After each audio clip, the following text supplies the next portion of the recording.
Oke, sebelumnya Assalamualaikum warahmatullahi wabarakatuh. Perkenalkan, nama saya Anissa Arsilia Aiman, NRP 3120500024 dari kelas 2 D3 ITA. Pada kesempatan kali ini, saya akan membahas terkait resume video kuliah tamu pengenalan UX Design dan UX Law. Nah, selanjutnya di sini saya menyediakan study case, di mana study case ini merupakan tampilan website eBay yang lama dan versi terbaru. Nah, jika masyarakat menilai seperti ini, atau jika user menilai website ini, yang pastinya mereka memiliki pendapat yang berbeda-beda. Namun ada dua kategori yang dapat digolongkan menjadi dua pendapat. Jadi untuk yang insting ini ada beberapa pertanyaan. Pertanyaan di sini misal seperti warnanya jelek, navigasi websitenya membingungkan, cara sign up terlalu ribet, dan yang lain-lain. Lalu untuk science, nah di sini juga ada list pertanyaannya, yaitu pilihan warna melanggar palet, call to action button belum diterapkan. Lalu ada batasan interaction cost yang dilanggar, lalu ada jumlah elemen UI-nya yang melanggar Miller's Law. Nah, di sini perbedaannya adalah yang insting ini biasanya dikemukakan oleh user yang belum mengetahui atau belum paham terkait ilmu atau insight dari UI UX tersebut. Lalu yang science ini sebenarnya untuk siapa sih? Jadi science ini biasanya, pendapat secara science ini biasanya digunakan atau dikemukakan oleh orang-orang yang sudah tidak asing dengan UI UX atau sudah terbiasa. Nah, di sini perbedaannya yang di mana? Jadi perbedaannya tiap pendapat tuh beda-beda seperti itu. Jika warna dalam dunia UI UX tuh dapat dikatakan palet. Lalu jika ajakan atau supaya user itu mengklik tombol tersebut, di science tuh dinamakan call to action. Lalu ada juga terkait hukum-hukum yang diterapkan di UI UX tersebut. Nah, selanjutnya kita akan membahas terkait ruang lingkup UX, di mana ruang lingkup UX ini terbagi atau terdiri dari 3 bagian. Yang pertama ada human, yang kedua ada teknologi, yang ketiga ada bisnis. Nah, jika tiga-tiganya ini menjadi satu atau menjadi satu kesatuan, maka akan menghasilkan UX, di mana UX merupakan user experience, seperti itu. Lalu bagaimana jika hanya human dan teknologi? Jika hanya human dan teknologi, maka ruang lingkup tersebut akan menghasilkan IMK atau interaksi manusia dan komputer, seperti itu. Selanjutnya kita akan membahas terkait kompetitor tidak langsung. Jadi kompetitor tidak langsung ini merupakan sama halnya dengan minimum viable product ya, atau MVP, di mana MVP merupakan sebuah istilah untuk standar minimum dari kelayakan produk atau inovasi. Nah, di sini sebaiknya kita tuh menggunakan MVP ini untuk mendevelop atau membangun suatu website ataupun aplikasi. Jadi yang di sebelah kiri ini ada fungsional, reliable, usable, dan enjoyable. Jadi jika yang di sebelah kiri ini hanya digunakan fungsional, maka ini tidak direkomendasikan, seperti itu. Jadi percuma dong hanya fungsionalnya saja, namun reliable, usable-nya tidak, dan enjoyable-nya tidak dijalankan atau tidak dimaksimalkan. Nah, sebaiknya bagaimana? Jadi sebaiknya yang harus dilakukan atau MVP-nya yang harus dilaksanakan, yaitu kita harus melihat 4 komponen yang ada di MVP, mulai dari fungsional, reliable, usable, dan enjoyable. Jadi jika kita membangun suatu aplikasi ataupun website, kita harus dipertimbangkan dulu apakah website tersebut sudah memiliki komponen fungsional, atau sudah reliable kah belum, atau sudah usable, atau apakah sudah enjoyable. Jika semua sudah dites, itu maka dapat dikatakan MVP dari aplikasi atau website tersebut sudah sempurna, seperti itu. Selanjutnya di sini ada MCQols Quality Model, di mana MCQols Quality Model ini terdiri dari 3 kategori. Yang pertama dimulai dari ada 3 layer maksud saya. Jadi yang pertama, jadi dimulai dari layer nomor 3. Layer nomor 3 yaitu product operation. Lalu ada product revision dan ada product transition, dimana jika kita akan mendevelop sebuah aplikasi ataupun website, kita harus melihat terkait layer-layer ini, membangun layer-layer ini. Mulai dari correctness. Apa sih correctness tersebut? Jadi, correctness di sini merupakan bagaimana software bisa berfungsi secara layak. Nah, jadi di sini kita harus mempertimbangkan dulu suatu software, apakah software itu sudah layak. Jika sudah layak, barulah kita bisa ke reliability, di mana correctness ini dapat diuji melalui user tester ya. Jadi dicoba terlebih dahulu apakah ada yang bug atau ada yang belum layak untuk belum layak untuk dimunculkan atau ditampilkan, seperti itu. Lalu ada reliability, di mana reliability itu merupakan suatu layer yang mampu menghandle segala inputan di luar domain. Nah, jadi walaupun di sini kita diminta untuk memiliki software yang reliability. Jadi semisal user menginputkan tidak sesuai dengan apa yang sebenarnya kita inginkan, seperti nomor telepon, yang nomor teleponnya tuh kayak harusnya tuh 08 sekian, malah ditulisnya 02 sekian, kan itu tidak reliability seperti itu. Jadi harus dibangun terlebih dahulu terkait di layer ketiga ini.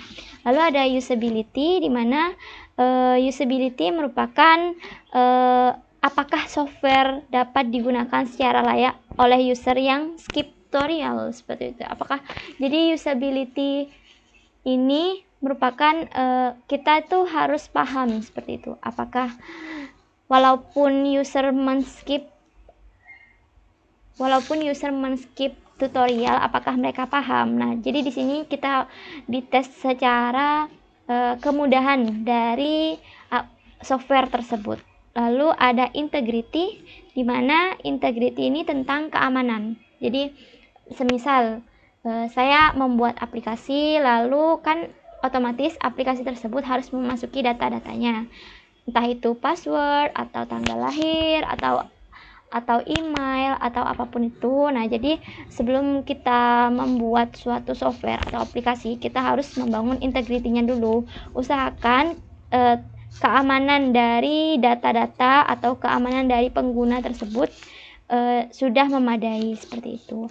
Selanjutnya ada efisiensi, di mana efisiensi yaitu apakah software tersebut sudah lolos dari performance testing. Jadi sebelum kita meluncurkan suatu software, alangkah lebih baiknya dan sangat disarankan harus di-testing terlebih dahulu kepada user-user yang dirasa masih awam terkait teknologi. Jika mereka sudah mengatakan, wah keren, atau wah ini sudah bisa difungsikan dengan baik loh, nah barulah software tersebut dapat dikatakan sudah mampu untuk diluncurkan. Selanjutnya ada maintainability, jadi di mana apakah kita siap untuk maintain atau memperbaiki bug-bug yang sudah terjadi, jadi harus siap-siap di product revision. Lalu ada flexibility, ada testability, ada portability, ada reusability, dan ada interoperability, seperti itu. Nah, lalu di sini ada gambar, di mana gambar ini merupakan gambar suatu mall ya. Nah, di sini ada Nah, selanjutnya di sini terdapat suatu gambar, di mana gambar ini merupakan gambar dari mall ya. Nah, gambar dari mall. Bagaimana cara kita membedakan UI versus UX-nya? Jadi UI itu merupakan estetiknya, lalu UX merupakan experience-nya. Semisal kita pergi ke mall di salah satu Surabaya, semisal Plaza Surabaya tuh. Nah, orang-orang pasti akan melihat, wow, Plaza Surabaya tuh kayak bagus ya, Plaza Surabaya tersusun Semisal kita datang ke suatu mall yang ada di Surabaya. Jadi apa yang kita lihat pada mall tersebut itu merupakan UI, atau wah, ternyata mall yang ada di Surabaya itu keren ya, tertata rapi terkait toko-tokonya, mulai dari toko sepatu, toko baju, toko sandal, toko elektronik, dan lain-lain. Nah, itu merupakan UI-nya atau tampilannya secara visual seperti itu. Lalu untuk UX-nya itu pengalaman apa yang kita rasakan di mall tersebut. Semisal saya datang di salah satu mall di Surabaya, lalu saya naik lift. Nah, di lift ini tiba-tiba lift tersebut berhenti dengan tiba-tiba. Nah, dengan adanya kejadian lift berhenti tersebut, maka lift itu dapat dikategorikan sebagai UX experience, yaitu suatu saat kita akan menceritakan kepada orang-orang ya, aku pernah loh jadi UX itu merupakan user experience, dimana contohnya yaitu ketika saya atau user datang ke suatu mall, lalu dia menaiki suatu lift, lalu liftnya berhenti secara mendadak. Nah, dengan kejadian lift berhenti secara mendadak, otomatis lift tersebut atau kejadian tersebut dapat dikategorikan sebagai user experience. Atau contohnya lagi seperti semisal user ingin ke kamar mandi, namun di mall tersebut, di mall yang user kunjungi hanya ada satu kamar mandi sehingga dan ada di lantai paling atas. Otomatis jika user ada di lantai paling bawah, maka user harus naik dong ke lantai paling atas. Nah, itu dapat dikatakan user experience yang bad sih, dapat digolongkan bad user experience karena itu akan memberatkan user atau pengunjung untuk pergi kamar mandi seperti itu. Jadi kesimpulannya, saya tegaskan lagi, untuk UX itu user experience atau pengalaman dari user. Untuk UI adalah user interface atau user aesthetic. Jadi estetik ya, jadi secara visual seperti itu. Selanjutnya kita akan membahas terkait apa saja sih UI UX tersebut. Jadi jangan lupa ya. Jadi UI UX itu terbagi ada di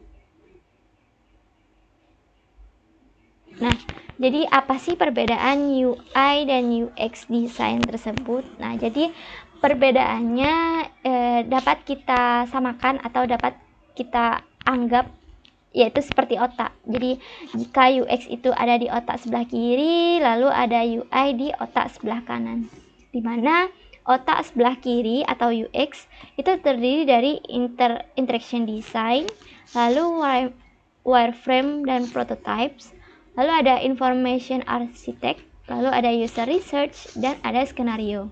Selanjutnya untuk UI, jadi UI ini ada di otak sebelah kanan, di mana otak sebelah kanan itu cukup atau lebih berwarna daripada otak sebelah kiri, karena otak sebelah kanan atau UI ini terdiri dari visual design, dari color, terdiri dari graphic designer, dari layout, dan dari tipografi yang bersifat seni seperti itu. Nah, lalu untuk UI UX sendiri juga dapat diibaratkan seperti ini, seperti es ya, seperti es yang ada di laut. Nah, jadi untuk UI sendiri di sini UI terdiri dari layout, dari visual design, dari brand.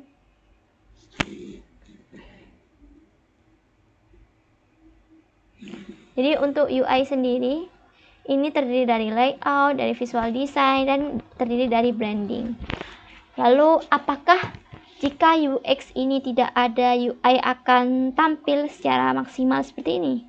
Nah, otomatis kan tidak, karena UX ini merupakan penopang dari UI, di mana UX terdiri dari di sini ada layer 1 ya, ada strategi, ada scope, ada struktur, dan ada skeleton, di mana strategi ini terdiri dari use need, lalu site objective, lalu ada di scope terdapat content requirement, content functional speech, dan ada juga di struktur ini terdiri dari dua komponen, ada interaction design, ada information arsitektur. Lalu di skeleton ini terdapat 3 komponen, mulai dari interface design, navigation design, dan information design, seperti itu. Lalu apakah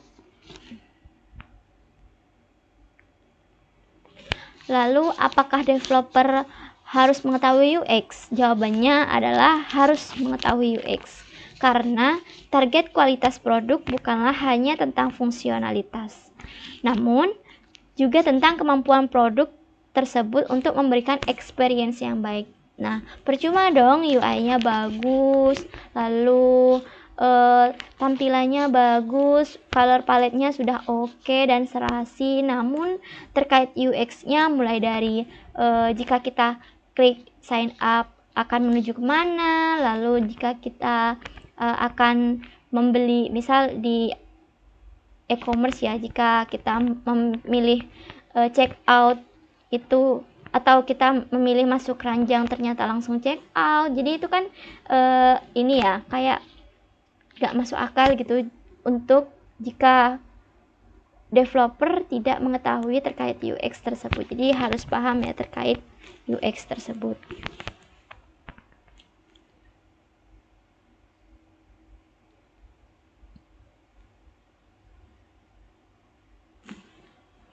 Nah, lalu apa sih perbedaan dari front end developer dan UI UX design? Jadi untuk perbedaan front end developer dan UI UX design ini cukup banyak ya.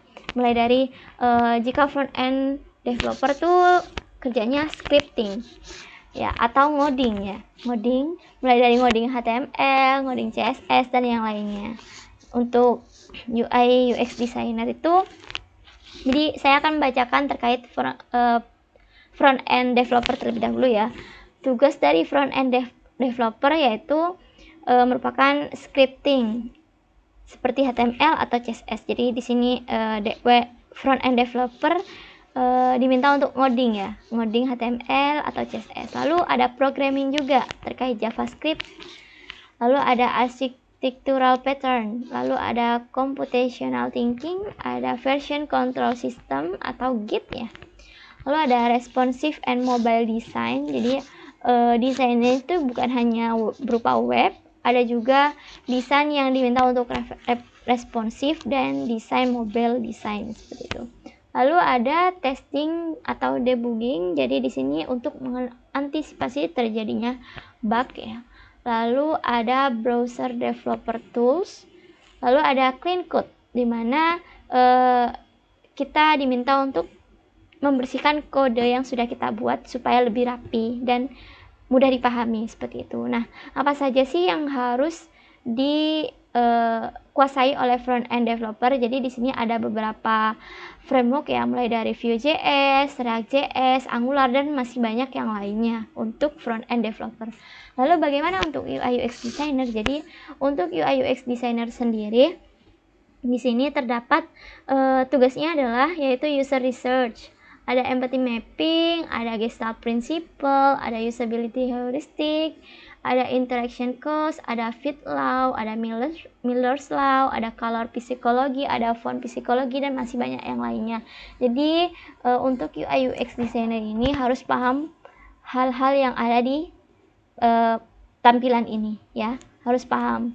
Nah, selain materi-materi yang ini, apakah ada lagi yang harus dipahami? Yap, benar sekali. Selain materi yang harus kita pahami, kita juga harus memahami terkait platform yang akan kita gunakan untuk mendesain. Bisa menggunakan Figma yang dapat dilakukan secara online, bisa dilakukan atau bisa melakukan UI UX melalui XD atau Sketch seperti itu.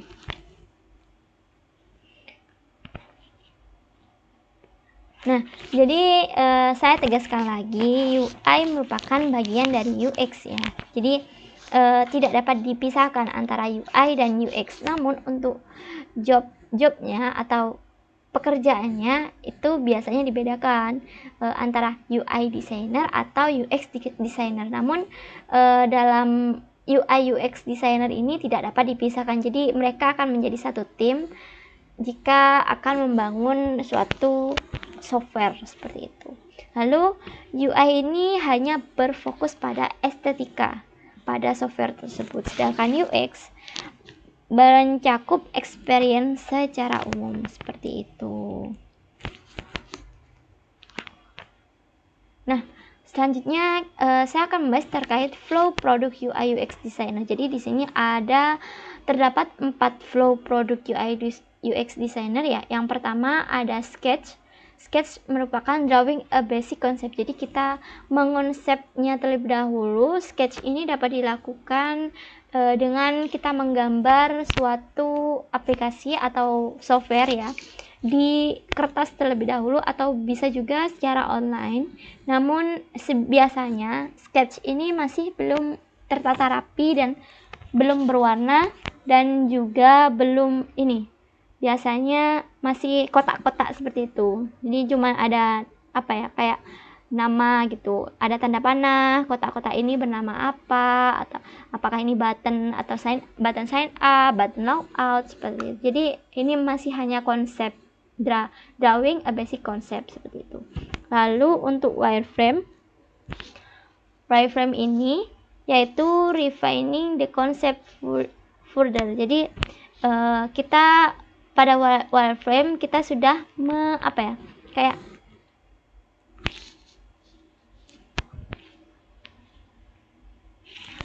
pada wireframe ini kita sudah menerjemahkan dari sketch menjadi suatu kerangka yang masih hitam putih namun sudah agak jelas. Jadi di sini sudah rapi, wireframe ini bisa disusun menggunakan platform UI UX seperti Figma, XD seperti itu. Namun masih belum berwarna. Biasanya masih belum berwarna seperti itu. Lalu untuk mockup biasanya di sini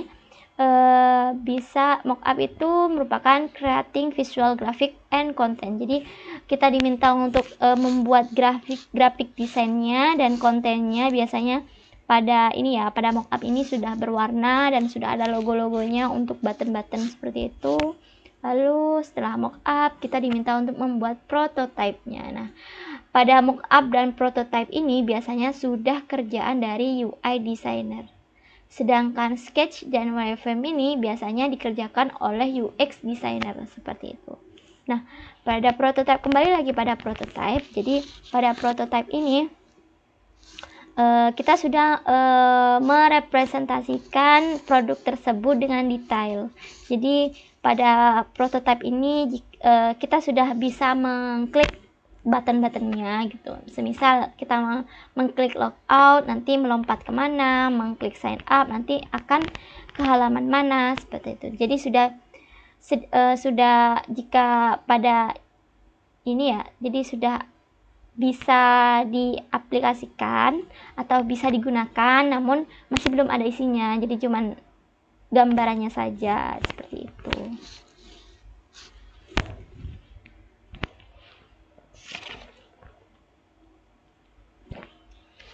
Nah, jadi di sini layer-layer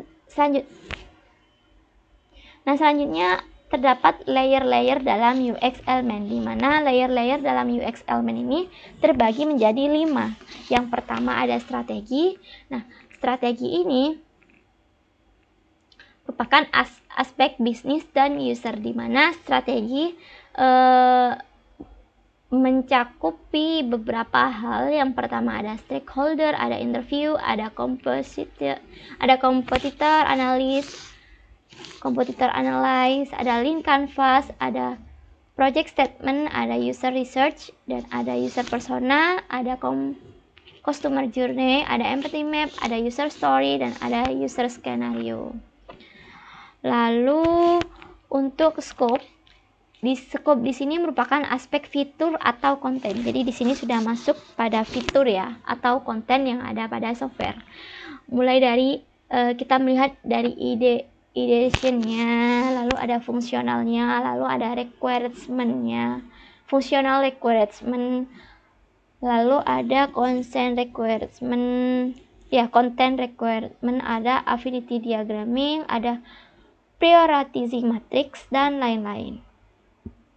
Lalu untuk struktur ini merupakan aspek flow produk, di mana struktur ini nanti terdiri dari beberapa bagian, mulai dari user flow, ada storyboard, ada information arsitektur lagi ya. Jadi di sini struktur itu ya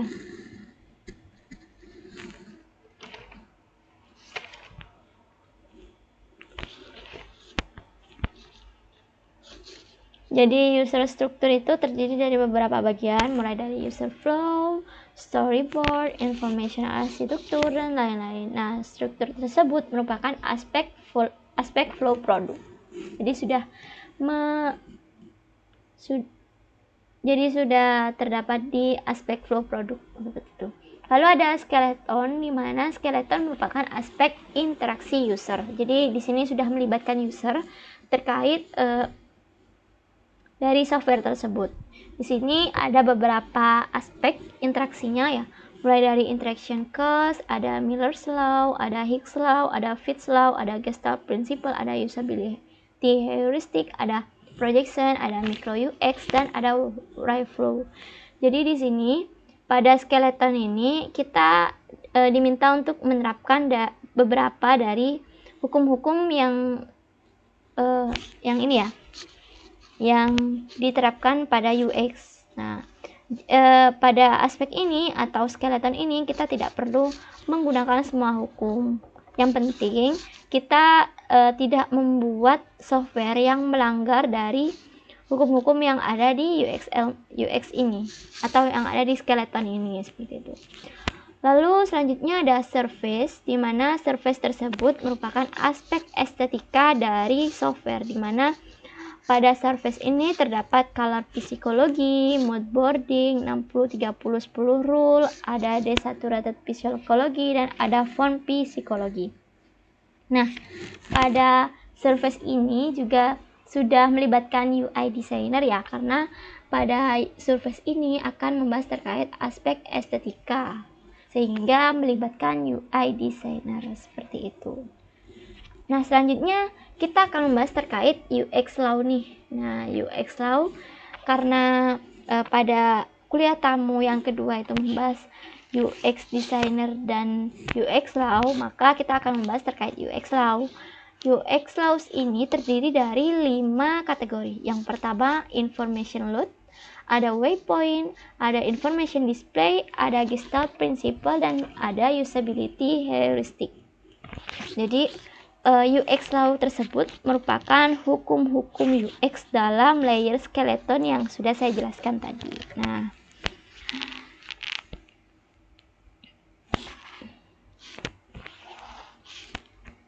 jadi sekarang saya akan membahas terkait poin pertama ya. Yang pertama ada Information Load, di mana Information Load ini terdiri dari 4 kategori. Kita bahas dari satu persatu, mulai dari Awesome Razor ya. Awesome Razor, di mana Awesome Razor ini ketika dihadapkan dengan dua produk yang sama dan serupa, user akan cenderung memilih produk yang paling sederhana. Nah, sehingga jika kita membuat produk lalu ada kompetitor dari produk lainnya atau produk yang hampir sama dengan kita, usahakan produk kita lebih sederhana. Karena apa? Karena user akan cenderung memilih produk yang lebih sederhana, seperti itu. Jadi diibaratkan dengan kabel ini, kan otomatis kalau user atau jika user disuruh milih antara objek 1 dan objek 2, maka pastinya dong user akan memilih objek 2 karena objek 2 ini mulus gitu loh, akan mencapai tujuannya dengan mulus tanpa harus ribet atau harus kesulitan seperti itu.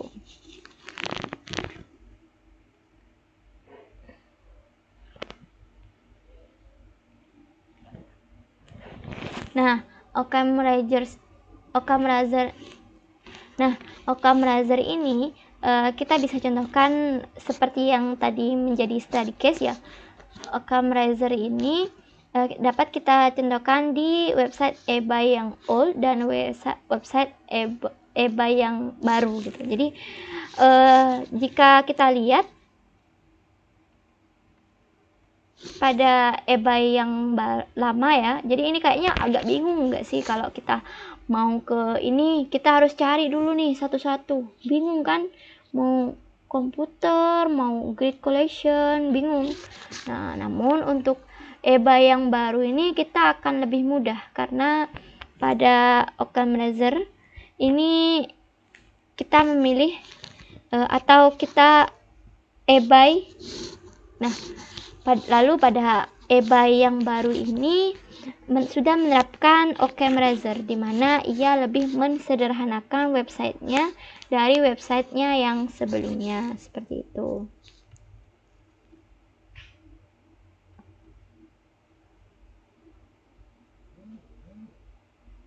Nah, lalu ada Hicks Law nih. Nah, apa sih Hicks Law tersebut? Jadi Hicks Law tersebut merupakan waktu yang dibutuhkan untuk membuat keputusan akan meningkatkan sesuai dengan jumlah dan kompleksitas pilihan. Nah, seperti apa sih contohnya? Jadi sedikit saya jelaskan lagi. Hicks Law ini memiliki rumus di mana jika waktu yang dibutuhkan lebih lama untuk membuat keputusan atau membingungkan, maka otomatis user akan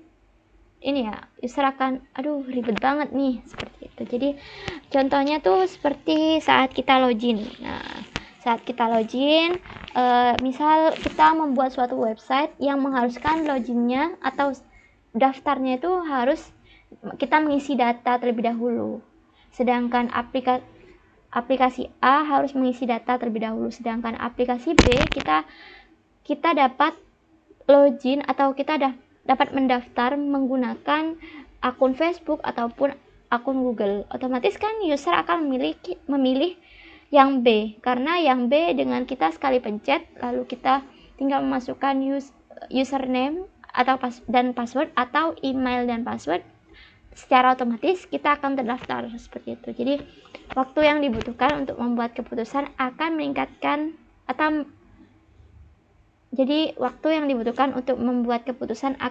sesuai dengan jumlah dan kompleks pilihan, seperti itu. Lalu untuk di sini ada tes.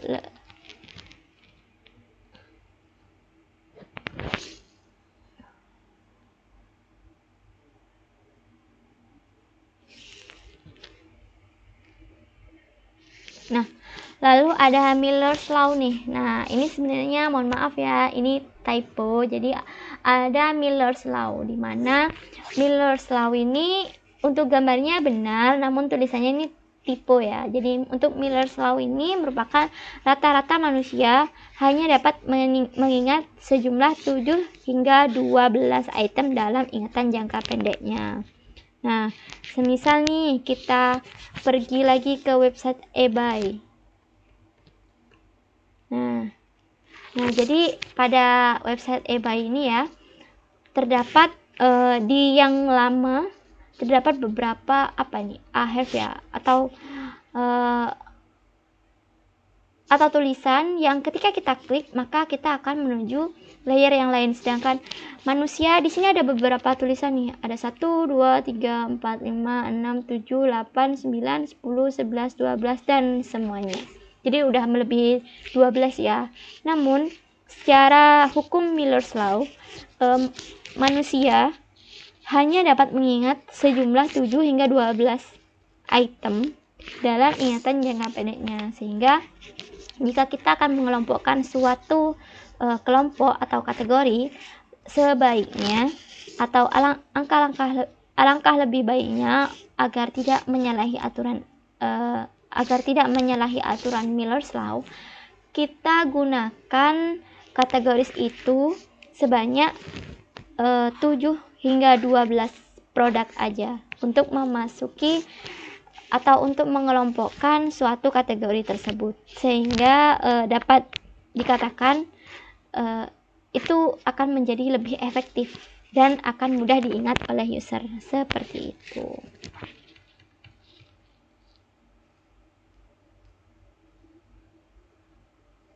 Nah, selanjutnya ada Tesler Law nih. Nah, pada Tesler Law disebut juga yaitu Law of Conversion of Complexity. Nah, selanjutnya ke Tesler Law nih. Jadi Tesler Law tersendiri. Jadi Tesler Law sendiri disebut juga sebagai Law of Conversion of Complexity, yang menyatakan bahwa terdapat beberapa sistem tertentu yang kompleksitasnya memang tidak dapat disimplifikasikan atau disimplifikasi. Contohnya seperti apa? Jadi contohnya yaitu seperti ketika kita akan memesan pesawat nih. Nah, memesan pesawat kan otomatis kita harus mengisi ya. Kita harus mengisi terkait data-datanya, mulai dari stasiun awal keberangkatan, mulai dari tanggal keberangkatan, mulai dari stasiun tujuan, lalu mulai dari kategori penumpang, entah itu dewasa atau anak kecil. Nah, otomatis itu kan sebenarnya sangat meribetkan ya. Namun di sini harus banget diisi supaya apa? Supaya sistemnya itu atau supaya menyatakan bahwa terdapat beberapa sistem tertentu yang kompleksitasnya memang tidak dapat disimplifikasikan, supaya data-data yang kita masukkan tuh kompleks gitu. Jadi apa ya, kayak tidak dan real gitu, datanya itu real sesuai apa yang kita inginkan, sehingga sistem tersebut tidak dapat disimplifikasi lagi, seperti itu. Nah, selanjutnya kita akan beralih kepada poin yang kedua, yaitu waypoint. Nah, waypoint ini terdiri dari 5 kategori. Yang pertama ada Jacob's Law, lalu ada Fitts Law, ada Serial Possession Effect, ada Von Restorff Effect, dan ada ini ya, Zeigarnik Effect. Nah, selanjutnya kita akan membahas terkait ini ya. Kita akan membahas terkait satu persatu terkait yang ada pada waypoint ini. Jadi Jacob's Law. Nah, Jacob's Law itu apa sih? Jadi Jacob's Law itu merupakan user cenderung lebih menyukai produk yang bekerja seperti produk-produk yang pernah mereka gunakan sebelumnya. Contohnya di sini yaitu ketika kita menggunakan contohnya ketika kita menggunakan Microsoft Office Word. Nah, mengapa Microsoft Office Word dan Microsoft Office PowerPoint itu hampir sama? Karena pada dasarnya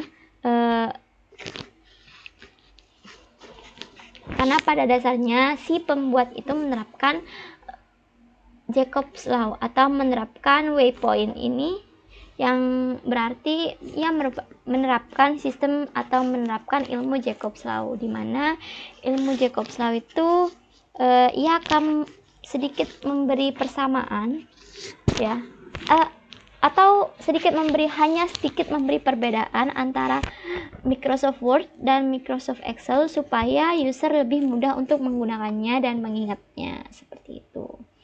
Lalu untuk Fitts Law tersendiri merupakan waktu yang dibutuhkan untuk berpindah dan mencapai suatu target dalam layar dipengaruhi oleh jarak. Lalu ada Fitts Law. Nah, Fitts Law ini merupakan waktu yang dibutuhkan untuk berpindah dan mencapai suatu target dalam layar dipengaruhi oleh jarak dan ukuran dari target tersebut. Untuk itu, setiap UI elemen yang memiliki hierarki yang tinggi harus diberikan ukuran yang besar dan didekati dengan titik pusat interaksi. Atau Fitts Law ini merupakan elemen yang dianggap memiliki hierarki tinggi.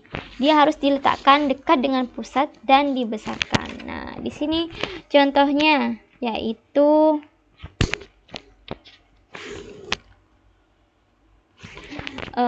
diskon yang ada di e-commerce tuh. Nah, diskon ini kan yang paling menarik nih. Nah, jadi diskon ini dapat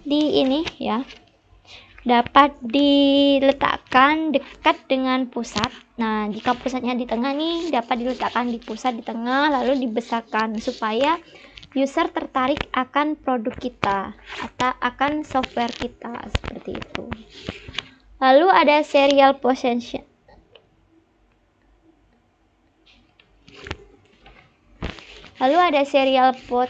Position effect.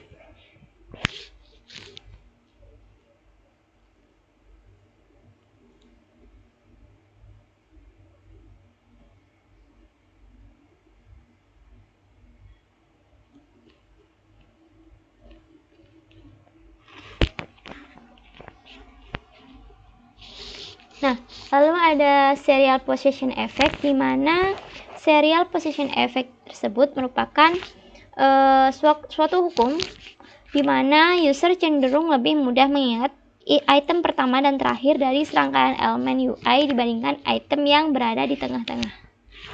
Nah, contohnya seperti apa? Contohnya pada serial position effect, ketika kita membeli suatu makanan atau suatu minuman, ya ini dalam kehidupan sehari-hari ya saya contohkan. Nah, otomatis itu kan ada yang large, ada yang medium, ada yang small. Nah, user ini pasti akan mengingat yang small dan large-nya saja. Karena apa? Karena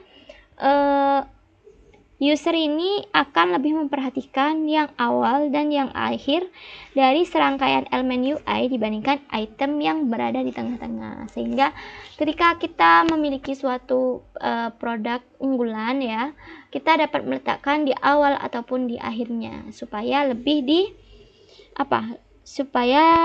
lebih mudah mengingat item pada user, seperti itu. Lalu di sini ada Zeigarnik effect, di mana Zeigarnik effect ini merupakan user lebih mengingat taks yang belum diselesaikan daripada taks yang sudah diselesaikan. Sehingga kita perlu banget nih meng-highlight apa yang belum diselesaikan oleh user. Misal kita belum registrasi nih. Nah, sedangkan kita sudah memberi foto namun kita belum meregistrasi dengan KTP. Nah, disarankan pada hukum Zeigarnik effect ini, aplikasi itu akan dibentuk jika yang sudah tuh akan diblurkan seperti itu. Lalu yang belum dilakukan atau yang belum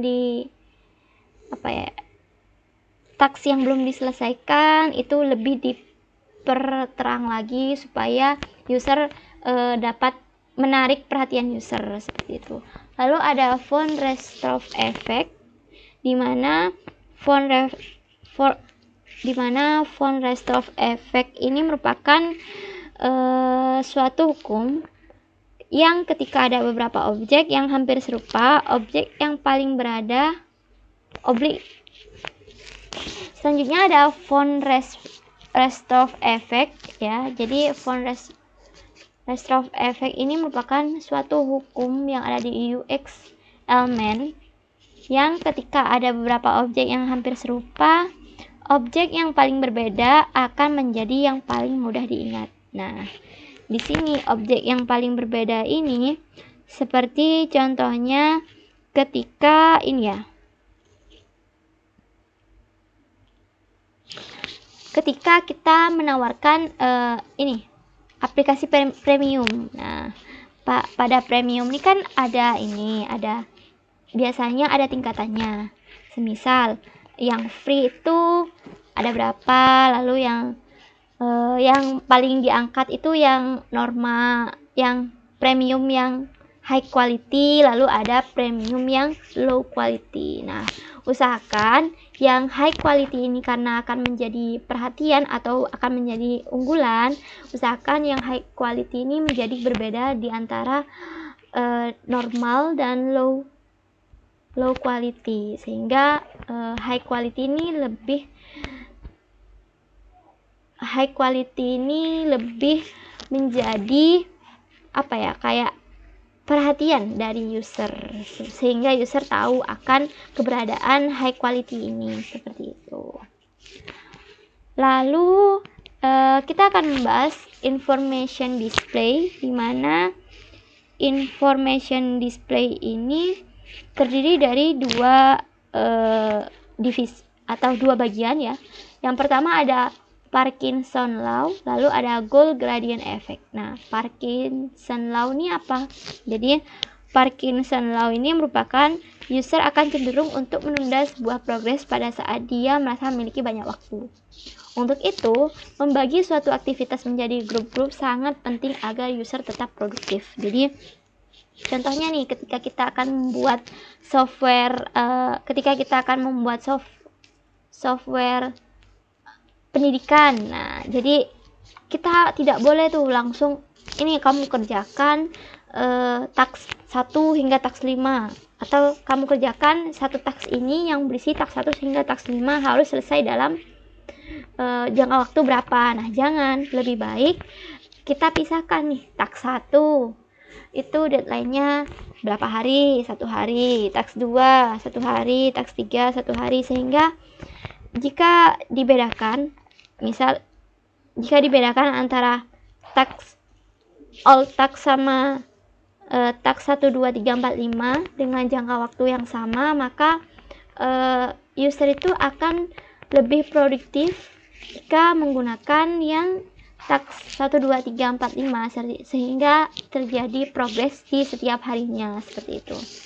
Lalu ada Goal Gradient Effect, di mana Goal Gradient Effect ini merupakan semakin dekat user dengan suatu goal, maka semakin bersemangat pula ia mencapainya. Jadi ketika kita akan melakukan sesuatu, kita tuh kan awalnya harus kita harus membuat plan, lalu get access your personal editor, atau kita harus melakukan apa yang akan menunjang untuk mencapai kesuksesan tersebut. Lalu jika sedikit lagi akan selesai, maka ia akan terus mengejar, sehingga ia akan lebih bersemangat, seperti itu, untuk mencapai apa yang ia inginkan, seperti itu. Lalu di sini ada Gestalt Principle. Nah, di mana Gestalt Principle ini terbagi menjadi beberapa bagian ya. Jadi saya jelaskan terlebih dahulu. Gestalt Principle merupakan prinsip atau hukum persepsi manusia yang menggambarkan bagaimana manusia mengelompokkan elemen yang serupa, mengenali pola, dan menyederhanakan gambar yang kompleks ketika mempersiapkan suatu objek. Nah, jadi di sini Gestalt Principle itu kayak kita mengkelompokkan seperti itu. Jadi yang pertama ada proximity, di mana proximity merupakan elemen yang saling berdekatan akan dianggap sebagai suatu kelompok. Nah, semisal nih, ini kan dekat. Nah, ini kan berbeda, jauh ya jaraknya. Nah, walaupun jaraknya jauh dan walaupun warnanya dan bentuknya sama namun jaraknya jauh, maka mereka tidak dapat dikatakan sebagai kelompok, karena pada bagian proximity ini dapat dikatakan kelompok apabila jaraknya itu sama atau dekat, seperti itu. Nah, seperti ini nih. Ini nih antara apa ini? Nah, seperti ini antara segi 5 dan lingkaran. Ini tuh dapat dikatakan suatu kelompok karena mereka berdekatan walaupun bentuknya berbeda, seperti itu. Lalu ada closure, di mana closure merupakan otak manusia cenderung mengabaikan celah dari suatu elemen yang akan memahaminya dalam konteks yang lebih besar. Contohnya ketika kita akan membuat suatu button. Nah, di situ walaupun buttonnya kotaknya tidak nyambung atau bintangnya tidak nyambung, ia akan tetap menganggap bahwa bentuk ini merupakan bentuk yang harus kita klik gitu. Jadi walaupun ini ya, otak manusia itu cenderung mengabaikan celah. Jadi walaupun terdapat celah, maka manusia itu dapat menganggap bahwa ini loh yang kita butuhkan, seperti itu. Lalu ada similarity, di mana similarity merupakan elemen-elemen yang terlihat serupa cenderung dianggap sebagai satu kelompok. Jadi, nah di sini nih ini kan walaupun dekat, jadi walaupun dekat, namun mereka tidak serupa, maka ia tidak dapat dikatakan suatu kelompok. Nah di sini dia dekat dan dia serupa, hampir sama kan, cuman yang ini segi 5, yang ini lingkaran, maka ia dapat dikatakan menjadi suatu kelompok, seperti itu. Selanjutnya ada common region. Common region merupakan elemen-elemen dalam satu area yang dipisahkan dengan batas dianggap sebagai satu kelompok. Nah, jadi nih kayak ini sama ini tuh yang 1, 2, 3, 1, 2, 3, 4, ya 4, 3 baris, 4 kolom, 3 kolom 4 baris ini merupakan satu kelompok. Lalu ini juga satu kelompok, walaupun sama dan berdekatan, namun dipisahkan batasnya, maka ia tidak akan dianggap satu kelompok. Nah, jika elemennya sama lalu tidak dibataskan seperti ada jarak ini, maka ia akan dikatakan satu kelompok, seperti itu. Lalu ada continuity, di mana continuity ini merupakan elemen-elemen yang diurutkan dalam sebuah garis atau kurva dianggap sebagai satu kelompok. Nah, contohnya seperti apa? Contohnya pada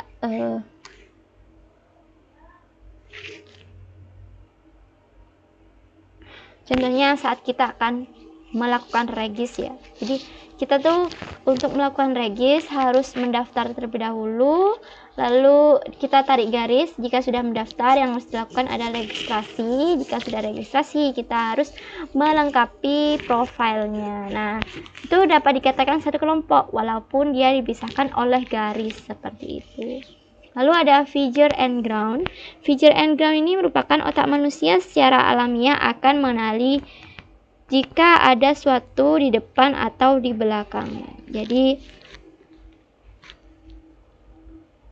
Jadi semisal ada background, nah, ada apa ya lagi ya? Ada yang ada di depan tuh, ada tampilan awal, ada background. Nah, user tuh otomatis user tuh akan mengenali seperti itu karena dia sudah menerapkan Gestalt principle, yaitu figure and ground.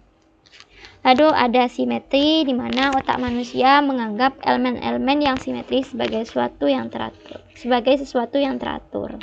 Lalu ada common fate, di mana elemen-elemen yang bergerak secara searah dapat dianggap sebagai salah satu kelompok. Misal saat kita akan mengklik apa, lalu akan munculnya ke samping, lalu di sini juga akan munculnya ke samping, lalu ke samping lagi ke samping. Nah, itu dapat dikatakan kelompok. Itu dengan menerapkan Gestalt principle, yaitu common fate. Nah, lalu ada usability heuristic nih. Jadi usability heuristic itu merupakan metode untuk menganalisa suatu alat atau objek agar dapat memberikan kemudahan dalam penggunaan untuk dapat mencapai suatu tujuan, seperti itu. Nah, lalu pada usability heuristic ini terbagi menjadi 10 komponen. Yang pertama ada visibility of system status. Jadi visibility of system status ini yaitu sistem wajib memberi info yang sedang terjadi pada sistem. Bagaimana dari sistem dengan. Nah, jadi untuk visibility of system status ini merupakan sistem wajib memberi info apa yang sedang terjadi pada sistem atau bagian dari sistem dengan memberikan feedback yang tepat pada pengguna. Semisal nih, kita akan mengupload sebuah foto. Nah, ketika kita mengupload, otomatis pasti ada kayak komen atau ada tulisan yang berisi berisi tentang your photo as being upload atau fotomu sedang diupload. Nah, itu dapat dikatakan sebagai visibility of system status seperti itu. Lalu ya, contohnya lagi pada visibility of status pada feature loading sebuah aplikasi atau sebuah game. Lalu ada progress sebuah objektif dalam game. Lalu ada keadaan save, selected, disable, atau disconnect dari sebuah aplikasi atau dari sebuah software. Nah, lalu ada match between system and real world nih. Jadi match between system and real world ini merupakan sistem harus menggunakan bahasa yang mudah dimengerti oleh manusia. Contohnya seperti deskripsi sebuah produk harus sesuai dengan fungsionalitas kenyataan, lalu ada fungsionalitas button yang harus sesuai dengan teks yang tertulis, lalu ada icon yang ditampilkan pada button harus merepresentasikan fungsional dunia nyata. Misal kan nggak mungkin kan iconnya semisal ada rumah gitu, terus ternyata rumah itu merupakan tombol logout, kan nggak mungkin kan. Kalau misalnya itu mungkin, berarti itu tidak menerapkan usability heuristic yang match between system and real world ini, seperti itu. Lalu ada user control and freedom, di mana pengguna kadang salah memilih fungsi dalam sistem dan butuh emergency exit. Untuk meningkatkan kondisi tersebut, atau untuk meninggalkan kondisi tersebut tanpa proses yang rumit. Untuk itu dibutuhkan keleluasan pengguna dalam mengontrol apa yang ia gunakan. Contohnya seperti tombol undo atau Ctrl Z untuk fungsionalitas yang undoable dan minim risiko. Lalu contohnya seperti edit, post, and comment yang ada pada sosial media. Lalu contohnya lagi ada tombol delete yang digunakan untuk konten yang deletable. Nah, seperti itu. Lalu untuk poin yang keempat yaitu konsistensi and standard, di mana konsistensi and standard merupakan hindari pengguna informasi atau gambar yang berbeda namun memiliki makna yang sama. Desain yang konsisten dan baik akan memudahkan pengguna dalam mengenal fitur-fitur yang tidak membuat user ragu saat menggunakan fitur tersebut. Contohnya seperti apa? Contohnya seperti icon tombol save. Nah, lalu menggunakan icon 3,5 floppy A itu jangan ya, jadi itu tidak konsisten gitu. Lalu ada icon quit menggunakan icon cross maupun warna merah. Lalu ada quit app menggunakan ESC, jangan. Lalu ada selanjutnya ada error prevention atau error prevention, di mana sistem didesain dengan kemampuan dapat mencegah penggunaan untuk melakukan kesalahan. Jadi contohnya tuh ketika kita akan mengupload sesuatu. Nah, di situ ada confirmation navigation dulu dengan tampilan atau dengan tulisan apakah apa yang kamu inputkan sudah benar. Nah, itu dapat dikatakan sebagai error prevention seperti itu. Lalu ada recognition rather than recall, di mana ia dapat meminimalkan pengguna mengingat dengan membuat objek tindakan dan pilihan yang terlihat. Pengguna tidak seharusnya mengingat informasi dari satu bagian yang lainnya. Contohnya seperti history pada fitur search, lalu ada history pada library, ada fitur operation, dan lain-lain.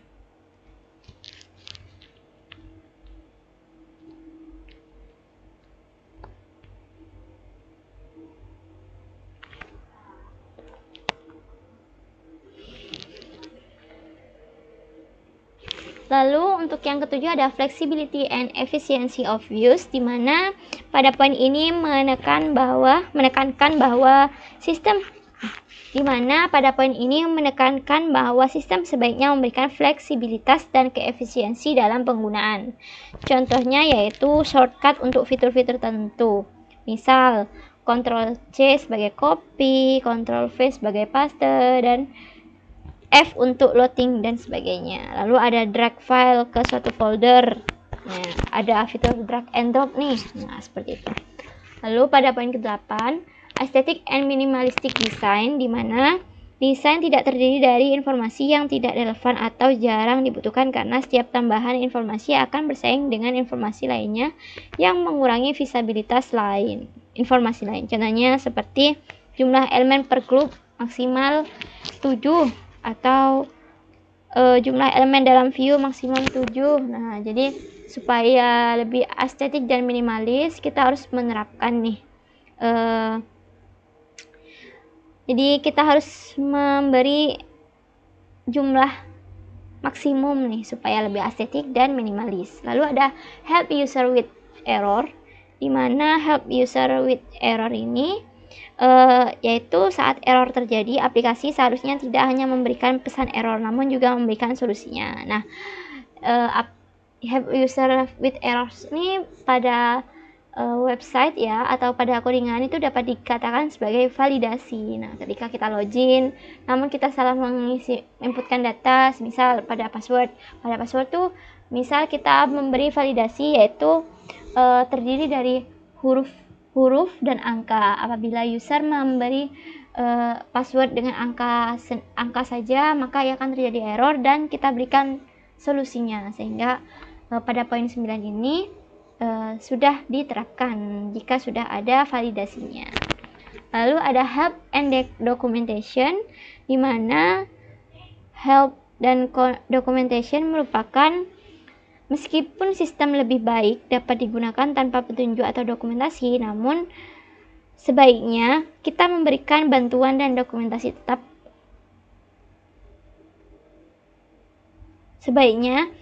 Kita memberikan bantuan dan dokumentasi tetap diperlukan. Contohnya seperti help pada aplikasi, lalu ada tutorial pada game. Nah, itu untuk meminimalisir kebingungan dari user seperti itu.